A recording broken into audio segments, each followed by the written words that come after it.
What if I told you that one ordinary office copier changed American history? Not a bomb, not a battlefield, not a spy, just thousands of sheets of paper, locked inside one of the most heavily guarded government secrets in the United States. For years, millions of Americans believed they knew the truth about the Vietnam War, but behind closed doors, government leaders were writing a very different story. One man discovered those secrets. Instead of staying silent, he risked everything: his career, his freedom, even the possibility of spending the rest of his life in prison. Night after night, he secretly copied more than 7,000 classified pages, one sheet at a time.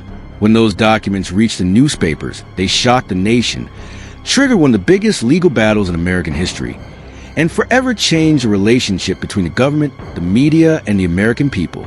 The man was Daniel Ellsberg. The documents became known as the Pentagon Papers. And this is the incredible true story behind one of America's most controversial leaks. Chapter 1, A War Far From Home. To understand why these documents mattered, we need to travel back to the 1960s. The Cold War had divided the world into two powerful camps. The United States feared the spread of communism throughout Asia.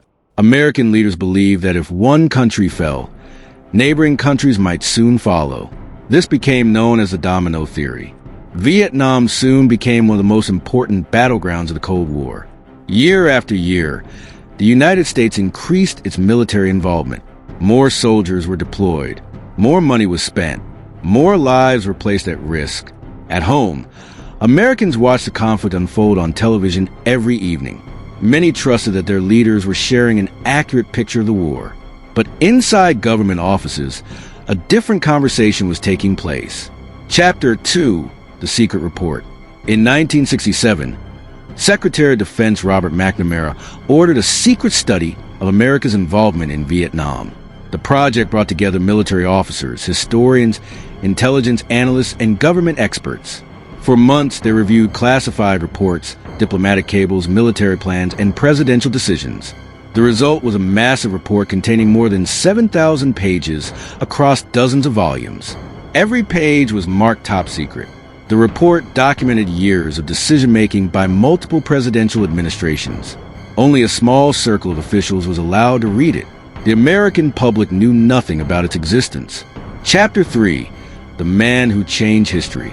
Among those with access to the report was Daniel Ellsberg. Ellsberg had served in the U.S. Marine Corps before becoming a respected military analyst at the Rand Corporation. Early in his career, he believed the war could succeed. But after visiting Vietnam and studying the classified documents, his perspective changed.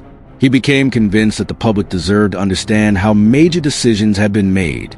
The choice before him was enormous: remain silent or reveal one of the government's biggest secrets. Chapter 4, Copying History. There were no smartphones, no cloud storage, no flash drives, only photocopy machines. Late at night, Ellsberg and a small group of trusted helpers carefully copied thousands of classified pages. Every document increased the risk. If discovered, they could face serious criminal charges. Yet they continued, not because it was easy, but because they believed the truth mattered. Chapter 5, The Leak. Ellsberg first approached members of Congress, hoping they would release the report through official channels. When that failed, he contacted journalists. In June 1971, the New York Times published the first stories based on the Pentagon Papers. The revelation spread quickly across the country.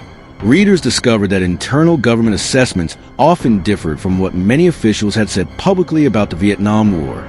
Public debate intensified almost overnight. Chapter 6, The Government Fights Back.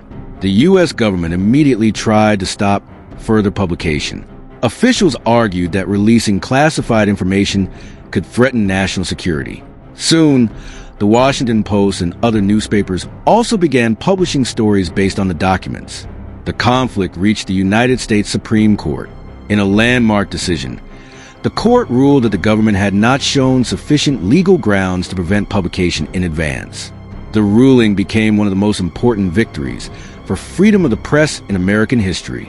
Chapter 7, The Aftermath. Daniel Ellsberg was charged under the Espionage Act. If convicted, he faced decades in prison.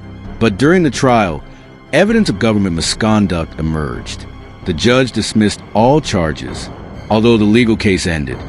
The Pentagon Papers continue to influence discussions about transparency, accountability, and the role of investigative journalism. The debate over how governments balance secrecy with the public's right to know continues to this day.